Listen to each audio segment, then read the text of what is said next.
Hello, everyone, and welcome to another episode of the Pineapple Podcast. Today, I have two very special guests, Ray and Joe, who are the pioneers behind BV and Co. These guys started their journey as regular 9 to 5ers, and today they are full-time investors. Awesome, Mitch. Well, thank you so much for having us here. It's an honor to be on the Pineapple Podcast. My name is Ray Vaza and my wife, Joe Barrington. and together we make up Ray and Joe of BV and Co. Wonderful. You know, the one thing that always intrigues all of us, and especially our viewers, is we all love success and we love to gravitate towards success. But in everybody's journey, they got to start somewhere when they make a decision that this is the goal. I'm going to go after that goal, whatever it is, financial freedom, maybe it's traveling around the world, whatever it is. But when you make that goal and then you make that commitment, man, you hit so many barriers. You need to learn, you need to change the game, right? And I think that, for our viewers, if they really get to understand your journey, they'll be just blown away because, again, you were in the regular corporate world, doing the right thing, making decent money. And let's face it, that's, there's a lot of decent money to be made, but it doesn't buy you lifestyle. It doesn't buy you financial freedom, right? No. And you embrace the fact that you recognized it, and then you said, okay, your vehicle for financial freedom is real estate. And people choose different ones, stock markets, business, Amazon, whatever it is. But our love is real estate, and that's why we're talking today. So I'd like to really touch that point where it's a bit uncertain. You're going to be giving up potentially something that's secure for something unknown other than the belief, and if you could sort of give us an idea of how that journey started for you. Yeah, Well, you go. Yeah. There's a lot to unpack right there, and it really is that trade-off of giving up what you know right now, the quote-unquote security of what you have, for the unknown of what you could actually achieve and what you could accomplish. So that was our kind of jump off point. But it started off really modestly. Like Joe and I were both, corporate employees. I worked in marketing and advertising as most of my career. Joe was in nonprofit in corporate fundraising. And we both worked, the classic 45-hour office. You come home, put another 20-25 hours during the work week, and then you're on weekends. And we had two young kids, like we were just starting our family, and we looked at it going like, cost of living was crazy in Toronto. Cost of childcare was more than our mortgage every single month. We were working all the time. We had very little in terms of extra. I mean, all the bills were covered and there was no major debt, and but there was no savings either. There was no savings. There was nothing left, right? After at the end of the day. We weren't even really be able to plan for, an annual vacation, right? So it was just, just keeping on the wheel, just being in the grind was really where we were at. And that was 2018, but we began in really a passive kind of approach, right? We bought our first property, and it was a turnkey duplex, and that provided us some cash flow. So we were like, great, something is paying for, all the diapers and childcare. Barely though. Barely. Like it was a trickle, but it gave us a taste, right? It gave us a taste of what was to come. Of what it could be. What it could be. Right. Yeah. And then, we did another deal, and then we finally had a little bit of cash flow. And we're like, wow, there's something here. And I think for us, it came in 2019, right? Where the real kind of first leap of faith came, where I'd had a great year with my company. I'd gotten a couple of awards and a promotion and all that sort of thing. But then they came in and they brought in some new leadership, and they were, kind of making some changes. So kind of saw that on the horizon, and they came to me with a package and an offer. And I said to Joe, I'm like, maybe this is our opportunity to take a bit of a leap of faith here. We've always wanted to develop more in our real estate. We know that there's something there, but how do we take the next steps? And it was so we did that, and Ray was able to dive in full time, during the time that the package was, going. But as a lot of people who are probably listening know, when you're getting started, it is a lot of legwork, right? You have to do a lot of work educating yourself. And we had joined Keyspire in 2018, which was amazing. And so he just immersed himself in courses, but he was really trying to build a brand for us because we didn't have financial capital. So our role was obviously on the working partner side. Yeah. And then by the time the package had sort of finished, we were still, it's not like we suddenly replaced his income, right? So that was when the real leap of faith happened, which was, Yes. do we continue? Yeah, do we And continue he came to me and he this? said, I've got a job interview at, you know, a really good company, and I'm going to go on Friday. And I was like, no, because then all the work that we've just done for the last 7-8 months. Yeah.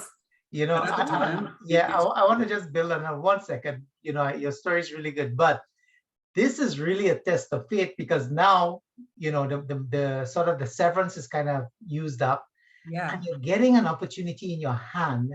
They're Yeah. calling you, and you're saying, no, I'm not ready. Yeah.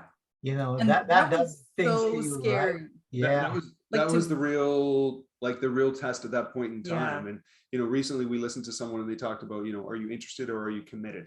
And you know, if you're committed, then it means you're doing everything you can to be able to achieve what you want to be able to do. And we're definitely on the committed. We've been committed for quite some time. But I think at that point in time, that was the definition from we want to do this to now we are committed to doing this. There's no turning back. There's no at this turning point back. in time. So And it was, you know, I was still in the day job, and that was fine.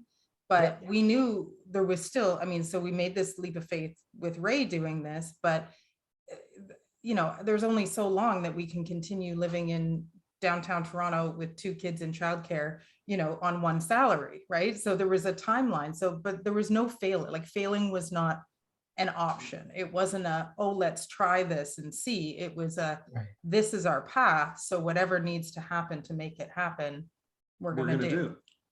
Absolutely. No safety net. This is you're just moving forward, right? Yeah. And this is key. Like, you know, we talk about it and we love the fact that, you know, years down the road, you could look back and say, hey, you know what? It was absolutely worth it. And we have so many of those stories. But, you know, the initial making that decision, your heart rate increases, your mind is telling you, what are you doing? You're giving up certainty for You don't sleep at night. That's right. You're not sleeping at night. You know, there's so many things emotionally at play. But like you say, you've made that commitment, and that's it. No other question. You're focused. You're going to make it happen.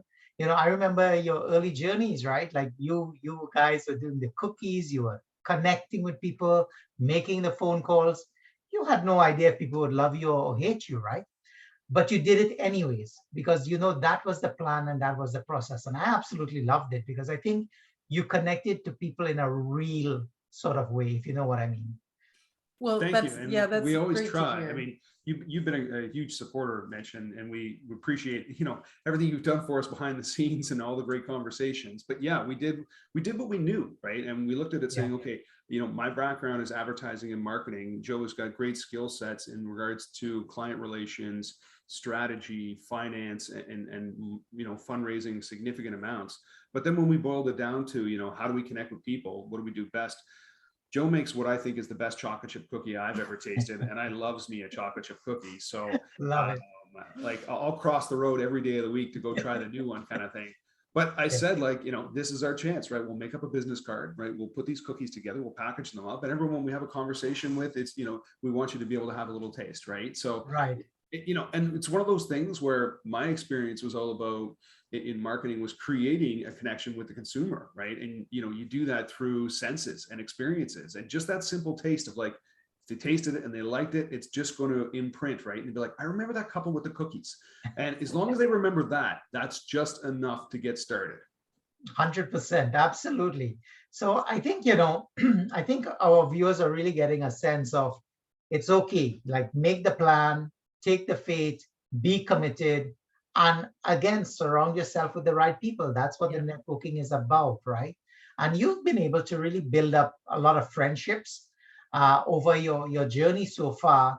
And it's led into sort of like you finding your groove and developing, right? And I want to kind of jump into the strategies that you've evolved yourself to, because you kind of started like at the opportunity that was there, you grabbed it. But now I think you're refining that opportunity into a really good strategy in terms of this is our business, BV & Co., and this is where we're going to kind of focus. So kind of give us a sense of some of the investments you've done in the past, and now kind of like, you know, where are you today, you know? Go ahead, hon. Well, I think it's funny because I remember when we started and you're in that mode of we got to do whatever it takes to make it work. And so you're Yeah. educating yourself, you're educating, you're just like drinking the information. Mhm. And you can get to a point where it's overwhelming. You can do flips, you can do burrs, you can do multifamily, you can do Yes. short-term rentals, you can do like la. And it's like Yeah. you get, paralysis Analysis by analysis. paralysis. That's Yes. so true. Right. And you're just Yeah. like, I don't even know how to begin. And so what Mhm. we realized was we had no time because we had a small family and we had a little bit of cash. So we found one property that was just turnkey, and that was great for us. And then through a lot of Ray's networking, he built relationships with, again, partners who were doing, were well ahead of us in terms of our journey, and they introduced us to the multifamily space. So that was our next purchase, was doing a multifamily 16 unit. So that was a Beautiful. huge learning curve. Yeah, and I wanna sort of unpack that a little bit there, because that's a huge milestone. I do the multifamily as well as part of my strategy, and I love it. But it takes a different mindset to get to that level. And a lot of people come in and you're ready, give me the multifamily, give me the multifamily. There's a whole set of learning, a set of planning before you really get to that level. And I love the way you said that. So you started in the let's say the residential zone, which Yeah. is the easiest zone to start with, because it's your funds, it's your money, it's the bank approvals. You can get going like on day one with that, right? Yes. But then you learned and you kept learning and you kept learning, and then you figured out, okay, multifamily. And I mean, look at that. That's a jump to 16 units, right? That's when you really start to go for financial freedom. And why I say that is because now you're the serious investor. Now you've kind of figured out your strategy, right? So now it's like, now we can talk about repeating and doing that. So tell us a little bit about the 16 unit, the first unit, and the experience you have with that building. So the 16 unit was a property that I found, and we found another Key Spire couple that had experience in this space, and they decided to mentor us. So that was a huge Very nice. opportunity. And I said, I'm gonna do everything I can to be able to maximize this next opportunity. So we hunted for a lot of apartments, and I'll say this: they told me, you know what, Ray, you're gonna look at 100, you're gonna make 10 offers, and you may get one. And I thought, it can't be that hard. And Yeah. it takes a lot of time to go through multi-units. So I'll say, for anyone Yes. that is looking in the space, do not get discouraged after looking at 10. You still have got 90 more to look at before you get to. And I want to repeat what you said. Do not get discouraged. Do not get don't. discouraged. Yeah, Don't. totally. You Yeah. just have to, it's about volume. You just have to keep going. But anyways, we put the offer in, it got accepted. I remember getting the call that day, and I was on cloud nine. I was just like, this is it. This is the first big milestone step for us as investors. We're getting into the big leagues now. We're getting out of the residential, look at us go kind of thing. And we took over the worst building with the worst conditions that you ever heard of. There was more. Nightmare. I mean, Joe wouldn't let me come home wearing the same clothes. I had to bring a separate set of clothes. I would go in, do whatever I needed, come out. Yeah. So bad, the smell of smoke, and unfortunately from the too many pets and all the rest of the stuff that was going on, all of the illegal activities that you can think of were happening. The toughest tenants you ever wanted to deal with. Like we picked a doozy, like honestly, we picked a doozy for Yeah. it. Like it was, Yeah. When it's you the wanna worst, say, like- and it's still the worst of the worst of our portfolio. Yeah, and you're coming from a turnkey environment. right. Yeah. That's right. Yeah. We went for the building that no one else will touch, but that was the plan, right? And the plan was to add value, and that's what we really understood as the opportunity, which is you can go in and you can add tremendous value to it. So 100%. we did. We turned 16 units over in just over 12 months. There were a lot of challenges that went along with that. There was a lot of negotiating. I mean, we had everything from fire, ambulance, overdose, OPP there on a regular basis. They became some of my best contacts and allies in the area. Great relationships forged with them. Love it. But then we got a point to where we were able to complete the renovations and start to re-tenant the building, right? And get it to a place. So we've got great people in there now. Yeah. I mean, numbers wise, right, for viewers and that sort of stuff, right? We bought the property for under 2 million. It was $1.9 million is where we purchased that property. We basically took it right back and holding costs, renovation costs, everything invested into it. It was close to about $900,000 to bring the property up to the new standard. Right. We had the property reappraised shortly there afterwards, and it came to almost $4 million. So when you look at like, how can you move farther, faster, forward, right, in a Yes. way that is significant to reach your goals, we knew that the multi-unit space was going to be the right place for us, and we knew that doing the value-added projects was going to be the place for us. But we also knew there was a lot of learning, and Yep. in order to get to the roses, sometimes you have to wade through the what. So you have to be able to have that mindset of you can reach your goal, you can persevere, and you're okay with it being a little bit messy from time to time. So let's pause right there. You embrace that challenge, and I could appreciate it. Going turnkey to taking on a 16-unit apartment building that has everything under the sun that you don't want, which is also the opportunity. You're 100% right on that. Double the value of that building, let's say within 12 to 14 months. You basically, you got to financial freedom.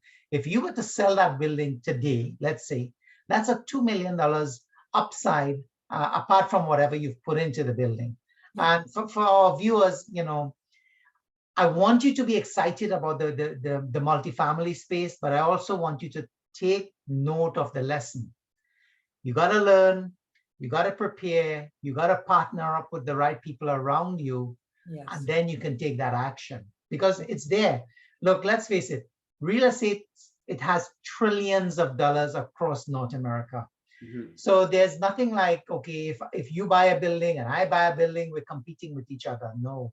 We're here to help each other. You can grow and grow and grow.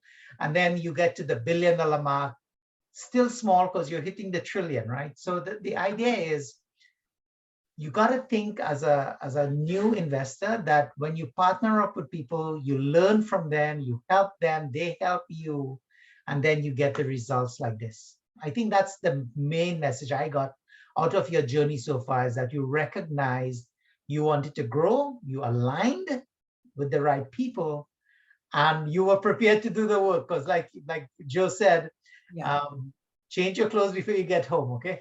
Oh, it was like, it wasn't even just his clothes. He had to have another set of clothes. But one time he came home and he had changed his clothes, and it was the next day, and we were sitting at the dining room table where our office was, and I could still smell it. And I was like, why do you still smell? You've showered and everything. And it was his like suitcase with all of his papers, all the papers smelled. Wow. It was really gross. And they were all fresh documents when I went in, and 4 hours later I came out and they were all horribly smelling. You're so right in the way you've kind of summarized our journey right there. We were smart enough to know what we didn't know, and we were clever enough to be able to watch the people that were doing it really successfully. And we took notes out of their book. We took pages and said, who have you worked with? How have you done relationships? How have you built a portfolio? How do you go ahead and get started? So that, number one, it's scary. So how do you alleviate some of that fear, and how do you mitigate some of your risk? How do you get with a team that is winning, that knows how to do what they're doing?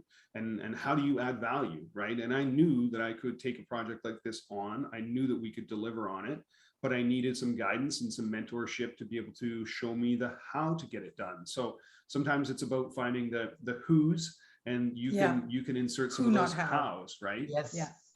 Absolutely. And I mean, we talk about community, and as you know, we basically came from the same community, and that's the value in it. It's like really connecting with people who want other people to be successful, so we grow together, right? When you really think about it that way, then it makes sense, because everybody's got some position in life. They either want to own the property, do the work, get that going. Some of them, it's all about being passive, and some of them, it's like, I don't want my money sitting in the bank account, because guess what? 1%, if I'm lucky, if I have $5,000 a month, I get 1% from the bank. Then they take 1.5% in fees, right? Yeah. I can give that money to people like yourself who's built a reputation of trust. And then that money can double or triple over a long period of time. Like, that's power in itself. Even if you're looking 10%, 12%, 8%, 14%, it just depends on where it is. But the fact is, I can grow if I'm afraid or if I'm not ready or if I'm too busy. I can still get my money working in real estate, which I think is really good because that partnership really makes a big difference, you know? Oh, it's Um, huge, and that's yeah, a huge, the investors in our projects are critical. I mean, that they're the key to the success. And it's amazing how when we first started, we were actually so nervous about telling people in our personal circles what we were yeah, doing, Oh yeah. because we knew, so we had done the legwork and educated ourselves, but no one else in our family or our friends were in that space. And so the thought, if we'd mentioned to them, oh, you could, invest with us and, make 14% or something, they would laugh in our face. They Yeah. would think it was not true. Yeah. And so we didn't tell Or think anybody. it's a scam, ah, Like, pyramid, it or was the probably a year and a naysayers, half or that we didn't tell anybody that we'd bought properties or that we were yeah, working on this, because we didn't want to face that criticism, yeah, we really didn't want to get any kind of that, what are you guys doing, oh my goodness, and then the constant questions, what happens when the toilet breaks, and what happens when then this happens, and how are you going to do that, and how are you going to do this? yeah. But so focused. We're like, we can't get yeah, pulled away by fear. Yeah. We have to keep Yeah. moving. 100%. And that's an important point, okay? Yeah. Because I hear it all the time. As you know, when I work with other members and coaching them and stuff, Yeah. a lot of them, they don't know how to connect with their family to say, I'm doing this, or this is the opportunity. So I always say, you know what? You're in a space with like-minded people. Focus your energies here. They get you. And then when your closer network, your family network starts seeing the results, they're going to come ask you. Yes, Yes. 100%. Yeah, that's when you share, right? Yeah. Because otherwise you're going to just get deflated. Remember, Yes. the people around you, they are well intentioned, but they don't have the ability or the resources, or else they would be doing it, right? Totally. And the knowledge, just the fact that you have embraced some challenges in life, people would say, man, you're crazy. Like, why are you giving up your six-figure income, Yeah.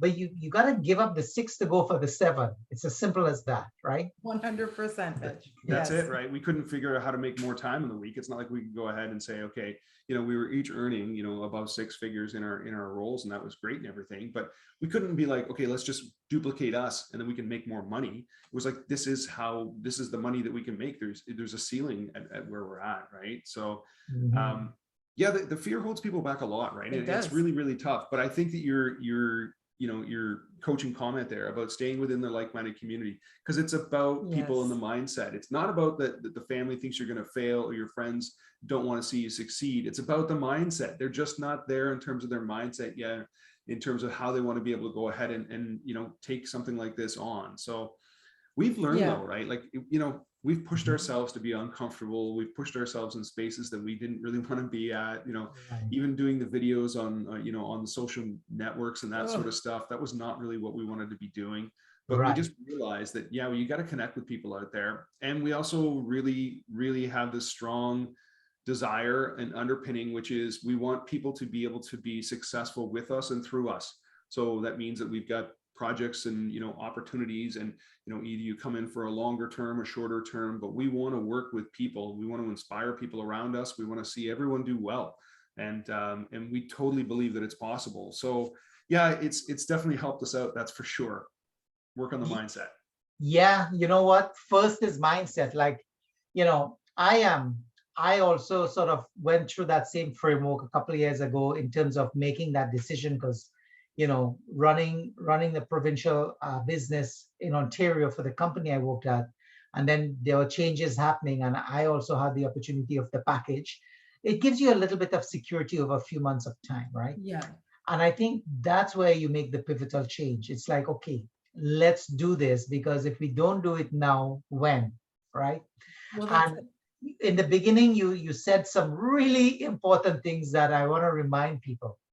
The 9 to 5 job is meant to keep us there in the job, because the money comes in, half of it goes in taxes, and then from the other half, you got to living expenses, pay the mortgages, pay the bills, save for a vacation. To me, which is just terrible. Like, you should at least leave people some money to take the vacation and not have to plan and prepare and save for it. That's what life is about, you know. Um, the entrepreneurial world, when we look at people across North America, and especially in Canada as well, we see the people thriving because they take on more responsibility, but it's their responsibility. So their attitude is different. You know, the way they look at things is different, but they can stop and say, okay, family first, I'm going to spend time there. I can empower other people as well who work with me. But the way they do it is they also empower their employees to become like them. And that's a game changer for me because the big corporate world, they want you an employee forever. That's You right. know, they want you there forever. And it's okay. Hey, if that's your space, that's fine. When you want to come out of there and you have that desire, you can't be radical either. So I always have people say, let's build a bridge plan. Let's figure out how do we get you out of that into the space you want to be. And it's going to take a little time. But, you know, Ray, you said something, you've got to be committed because you're going to hit that wall, that mental wall that, you know, it's like, oh my God, can I really do this? Can I really make 10 calls to strangers? Can I really spend the time to learn? Because it's going to take, no matter who you are, 24 hours for everybody, right? Mhm. So I do love that space. And I think, you know, once you get over that hurdle and you kind of establish yourself, like you said, now it's multifamily. I think you do a bit of land development or building as well. And I Yep. think you're a bit into the resort space as well, you know. Yes. And what I love about it, that's exactly where I am as well. You know, I love those three strategies for myself. Everybody's strategy is different. Yeah. But because of that, it's like-minded, right? It's I see the alignment immediately. And maybe you can just talk about that as well and give the viewers a sense of how do you determine 2 or 3 strategies and share with us, like give us an idea of what's coming down the pipeline. What are you guys working on that could be super exciting for us to check out, you know? For sure. Yeah. So I think for us, you know, it became, there was an intersection, right, where we realized when we were working on the multifamily unit and doing the renovations that that particular strategy has got challenges that you need to be able to overcome. And then we looked at our first development project, which was in Barrie, Ontario. And we looked at that one saying, okay, you know, certain challenges here, but now you are building the product, right? You're building it brand new, right? And you're able to make Yeah. some design changes and the features that you want. You can really be able to design it towards the demand for that market. And that's really what I did as a marketer for a lot of years, which is, you know, what is the marketplace looking for? How can we fill that need? And what is the product or service that goes in there? Brilliant. We found this intersection and we're like, okay, you know, doing developments and new construction allows us to be able to create the product that we want to Yeah. be able to see versus going in and fixing the, you know, the older buildings. And again, pros and cons on both, but we realize that it's not just, we can't just have one trick pony and rely that we only do multi-units. We need to be able to have, you know, multiple strategies so that it's working for us all the time. So And we've done, I'll just add to that. oh, okay. I'll just add to that. Is Yeah. not only is it so that it's not a one trick pony, but it's also you have to look at what is it that you need, and in terms of financially, what do you need in the bank? When you look at a multifamily BRRRR, those are long-term projects, right? Those are, you know, at least usually 12 to 18 months and beyond, right? So in terms of you getting to, you know, the end goal, that takes a long time. Whereas with developments, you know, we did some training on how to do developments, and there are, you know, periods along the way early on where you can get smaller injections of cash to keep the lights on and to be able to, you know, continue working on the BRRRRs and the development and all the things. So you have to kind of balance the strategy with your financial needs as Yep. well. Yeah, Sorry. you go got to on. have the revenues to be able to support the growth at the end of the day. But Yeah. Yes. we did. We found the intersection. We did our first new construction in Barrie, Ontario, 3 purpose-built duplexes that are all premium rental units. And then from there, we've actually done our second, and now I guess our third internationally. But our second one is in Kingston, Ontario, and that's just a parking lot that we basically purchased. And now we're working with the city on and our developer and our architect on being able to get the approvals in place. But the plan there is that we'll do 6 stories, 25 units, and we'll keep them as 1 and 2 bedrooms, purpose-built rental property. So we're excited about that. That's our first one.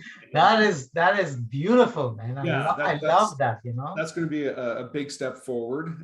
So that's with our partner, Roseanne Selsey, and we work with her in Kingston and Belleville and Gananoque. And then also with Roseanne and her husband, when we were down in Curacao, we were able to look at a property down there. So we're developing our first luxury vacation property down there. Amazing. Amazing. So yeah, so you're overseas as well. And blue waters. That is brilliant. So I love that. I mean, ultimately, I think, you know, this kind of gives us a sense of scale, because now, you know, once you get going, you know, the sky's the limit, right? It's Yeah. really the limitations is yourself. Like if you feel you've reached a certain level and you're happy with that as an investor, hey, good on you. That's perfect. You've grown, you've developed, you've achieved. But what I love with your journey is that you continue to sort of, you know, recreate yourself, find new strategies, do different things that are exciting. Because how cool is it that now you're in a multifamily space, get it, you've done the reno, you're doing new construction. I mean, that's a big change again, but it means you're embracing learning, you're embracing working with people and partnerships, right? And Yeah. now how cool is it that you can go vacation in Curacao for yourself, on your family, in your property. Like, you know, Cool. that's what lifestyle freedom is all about. It's really taking this real estate business, because real estate, it's like food. It is a necessity. You need shelter, okay? And there's so much fun things around it. Shelter for living, luxury home, resorts, they're all important, right? So I do love the strategy. So you're sort of, you know, you're diversifying your strategy within your business. So BV and Co, if I come to you guys, I also have options, because now if I wanted to invest, I could do multifamily. I could say, hey, maybe I want to participate in the resort because that's exciting to me, right? And it is for a lot of people to be able to say, I own something, and you would, because they've joined in with that. So I absolutely love what it is you're doing for sure. I'm sure the viewers are loving this conversation, because it's very rare that we get to really talk to people who would break down their true journey like you're doing for us. And I thank you very much for sharing that. You know, a lot of people tend to be private, but hey, if you don't share in your journey and see how success comes, people don't understand it, right? So I love the fact that you're doing that with us today. You know, so give us a sense of what does the future look like for you guys? Well, we've been busy at growing our team this year. So we've Yeah. added an operations manager to help us, you know, manage the growth, and Yeah, it's a little more organization and process. We're nice. currently bringing an admin on board to be able to help with some of the tasks, to be able to take us out of the weeds. Yeah, We're talking with the role of an acquisitions manager to be able to come on board and help us. We've got lots of deals, but it's about being able to vet them all and making sure that we can, you know, service some of the people that are saying we'd love to work with you guys. So we're building the team. That's definitely one part of it. We've also had some other projects that are currently available. We've got our Kingston project, which I talked about, and people can reach out and get some more information. Really, come September, we'll be kind of looking forward to offering information and offering our package on that deal. And we also have right now, if you're interested in multifamily space and you kind of want to get going, and the screenshot is right behind me here, but it's our building in Belleville. So we've started already on that one, and we're starting to upgrade the building and turn it over and all those kind of great things. But that one is a great opportunity for someone that wants to be able to get their foot in the door and say, I own a piece of a multifamily and it's going in the upward direction. So we've got a couple of things that are on the go for us, and then continued growth, right? We want to expand. We're looking at US market expansion for later this year. So, you know, we'll continue to grow and challenge ourselves. And it's constantly reassessing, you know, Mitch, like you were saying about Yeah. doing different things and, you know, evolving as you grow and continuing to educate yourself. I think part of the thing that we're realizing is you have to be consistently reviewing your portfolio and going back to your why and ensuring that what you're doing is actually providing the life that you started out this journey to achieve. Mhm. And if it's not, you've got to change some things, right? So, And Mhm. that could be anything. That could be adding in a new strategy. It could be stopping a strategy. It could be selling some properties. It could be acquiring more, building a team, whatever it is. But you constantly have to be kind of reviewing where you're at and checking in with yourself to ensure that it's, you know, where you want to be and it's taking you where you want to go. Yep. That is absolutely brilliant. I mean, there's no better way to summarize that, because your goals and your journey, in order for it to evolve, it has to go through changes. I love the fact that you're sharing that. But I also gotta say, your outward looking future is pretty exciting. Definitely, looking at We're excited. Yeah. the fact that you're going to expand the team like full time. Now you're giving back in a significant way, right? Which is way better than paying income tax. It's paying property tax. It's giving employment, paying employment tax. And then now thinking about the US, I think it's absolutely brilliant, because really it's a North American market. Yes. Yeah. And if you can figure that out, I mean, sky's the limit as well. I look at the multifamily in the US market as well. And I think that it's just absolutely brilliant what that market offers as well, just because of scale. And I mean, it's based on population as well, right? Yeah. But no, I love the journey. I love the what it is you guys are doing. I think it's a good demonstration for us as people or investors to really understand that come into the space, come with the confidence, get immersed in the network, and let yourself grow. Like, go to the heights that you want to go to. The things that you felt was probably a dream can be a reality in real estate. So I absolutely love it.